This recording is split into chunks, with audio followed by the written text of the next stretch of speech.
Si Fritzy, single mom, nasa sales at franchise setups lang food kiosks sa buong bansa.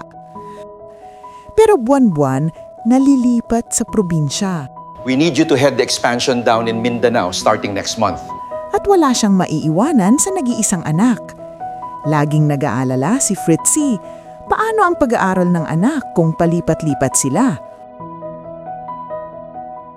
Ma, ayoko maiwan mag-isa dito sa bahat. Sasama ako sa inyo kahit saan kayo pumunta. Mag-stop na lang ako sa school this year kung iiwan niyo din ako. No, anak. Your education is important. Ayoko mag-stop ka school. Wait, let me check this one. We need to find something fast. Wow, look at Hanggang this isang one. araw, nakita niya ang OED online education. Parang interesting. Yes, accredited din sila. I-inquire natin. Ngayon, kampante na si Mami.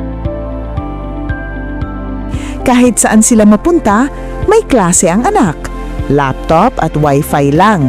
Sariling oras, sariling pace, sariling lugar.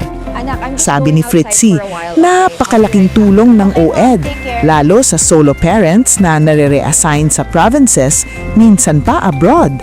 Kung tulad ka ni Fritzy, single mom, sales agent, baka OED na ang sagot sa hassle-free life na pinagpipray mo.